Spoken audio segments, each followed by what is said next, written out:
Hello everyone, Eddie here. Eddie's ideas for Sky Factory automation. This is kind of a one-off. There's our little Sky Factory tray. I kept it. I've done this in creative. Look, I can fly.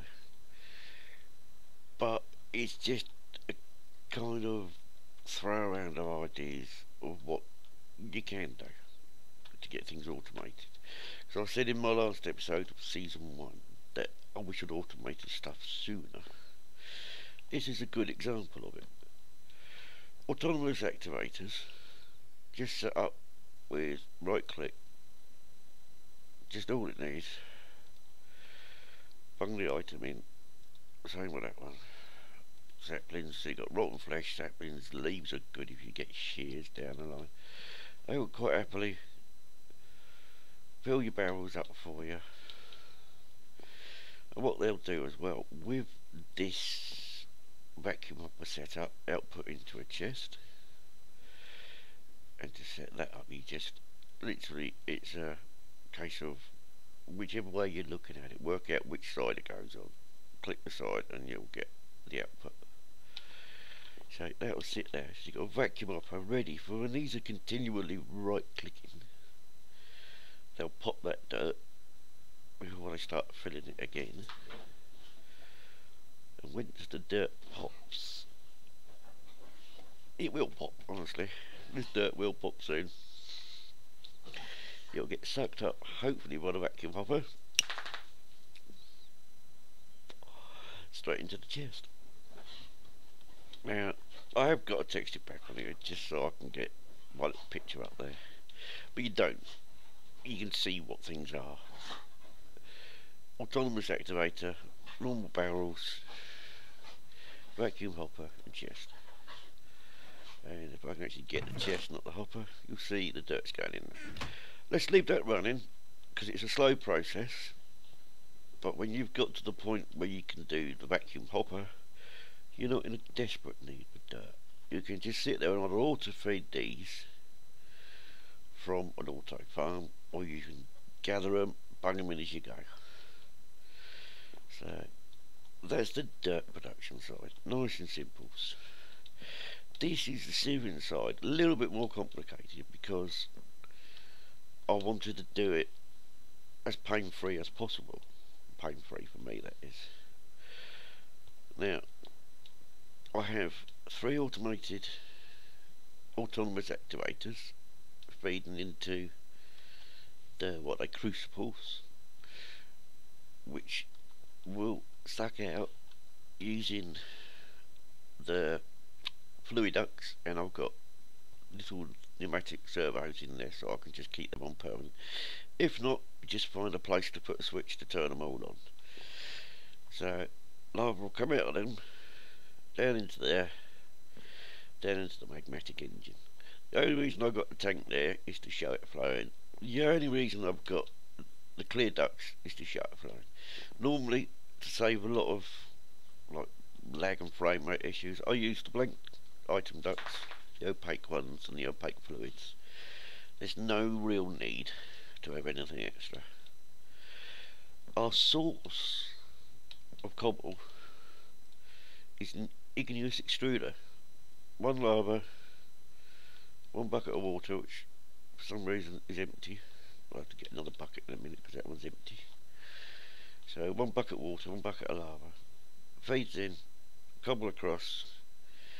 This little blob here is when you get your crescent hammer. Let me quickly get one, I'll show you what I mean.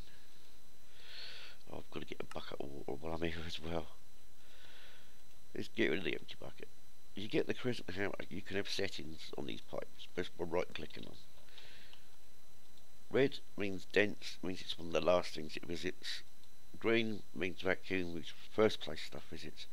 And orange is round robin. And what that means, you have an output pipe, it will sit there, find out the sockets it can go to, or the inputs it can go to, and it will go 1 in there, 1 in there, 1 in there, 1 in there, 1 in there, 1 in there. So it literally takes it in turns and spreads it evenly, which in something like this is a good idea. I've also got a round robin set up over here, which I'll show you in a minute. So that feeds cobble up across into there, produces lava, goes down into our tank for lava, into the magmatic, which powers all of it. Now, what we have here is a pulverizer, and that just probably ruined everything, but we'll try to ignore that. We have a pulverizer, just checking its settings. Yep, output's fine. So cobble will also, if I click on that, I've got outputs. That's all been reset, so that's wrong. That's wrong. That's wrong, and that's wrong. Don't need inputs, just need outputs. That is now set up, so the output goes half up there, half across this way.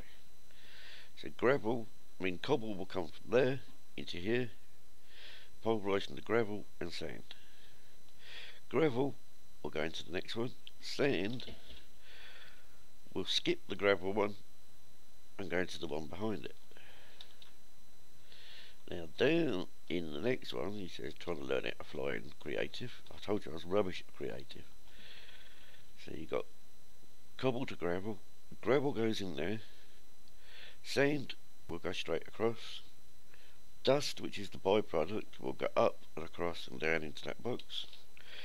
This one will get sand from the rear, from that one, sand from the side from that one, turn it into dust straight into there. And looking at that, I'm going to have to check the outputs on it. That should have an input on the back. Yep. So dust will then come into there. This is your dust box. I've got this set up for dust, but you can literally take feeds from anywhere, just have gravel being put through it, just have sand being put through it, or taking feeds off of any of them, have a combination. But for the moment, I've just got it as dust. Dust comes out of there, once again servo in there. You have to excuse the chaos, my dog's going off on one. Hold on a sec. And back. Sorry about that. Oh, my dog.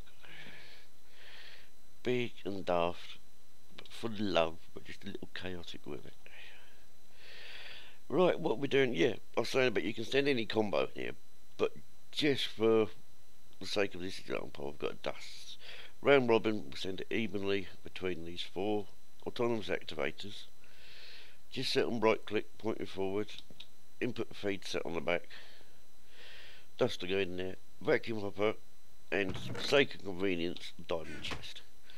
The only reason I made it diamond was because this will kick out all sorts of stuff, especially if you start sending gravel and sand into it as well, which is an easy enough feed. If you want sand to go in it, instead of sending the feed out the back of that one, send it into one of these.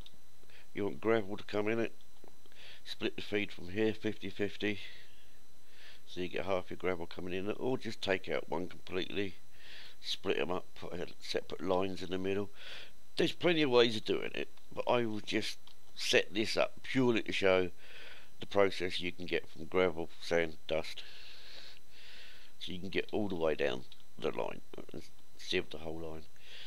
Let's get this cooking, which is purely a case of bucket of lava and a bucket of water in there. That will start feeding cobble. Now this is quite surprising, because that little trick there has done the old job. Don't need that switch, because the lava's going to come. See, look, as soon as it's in there, that's cooking nicely. All he fires that up, all these start working. Give that a second to go over there. These look like they're finished. 22 dirt in there from all of them. So imagine by now you've got yourself, if I can work out how to do this, it'll be easier. Another stack of leaves, another stack of saplings, and if I could work out where zombie flesh was, zombie fish. Another stack of zombie fish. Bung them back in there. As I say, these can be fed from mob spawners, these can be fed from tree farms, or just fed by hand. Doesn't take long to go through a stack. And by now, we've already got the first dust coming in. Nothing in the ores yet, but it won't take long. This will keep pumping lava through. It will give an excess of lava, because 3 of these should produce more than that magmatic engine uses, which will then give you a backup supply which you can feed off to power other things, power a second magmatic engine maybe, or feed a Tinker's Constructs smelter. It gives enough and more, if you know what I mean. Slowly but surely that will fill up. This should now be doing a bit better. Redstone, blaze powder, you'll get glowstone out of this one as well, I think, out of the dust. But as I say, you don't get everything from dust, but you can set this up to do dust, sand, gravel. You can even send a feed over from here. So imagine you fed this side from over here just to feed dirt. So you'd have literally one for each if you wanted, and you can fill this up with every item you can get. But so I've literally set it up for ease with just dust, because I've set these up to produce complete dust. But everything is doable. This is what I should have done in my season 1. Perhaps not this layout because it's a bit big, but it's effective. It does the job. Whereas if I'd have planned ahead, I'd certainly be doing this by hand to save me having to do it. It's not rapidly fast, but then doing it by hand wasn't rapidly fast. It took time. It does a round robin, so it goes round, takes an item each time. Clever that. So you don't always have to have dirt going in it. Did we get anything interesting from dirt? Carrot seeds. There we go. Time to run. But there you go. It is cooking. It's running itself. That is building up. That is a good sign. Oh, these are running. That should feed out of there in a minute. Maybe, if we're lucky. Maybe. Don't work then, see if I care.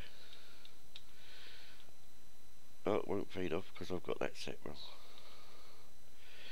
There'll be it. That's because I knocked it off by accident. Do I need a servo for that? Probably. No, don't need a servo. Auto feed. That's okay then. And yes, it's snowing again. Oh well, with that little bit of snow, I shall leave it there. This is just a sample of what I thought could work. Not the best system in the world, not the worst. But once you get a few materials in, worst ones to get running, these vacuum hoppers. But until you get them, you can always stand there and be a vacuum hopper yourself. It is, there you go, it's the old vacuum hopper. It is perfectly workable. You never know. Anyway, thanks for watching.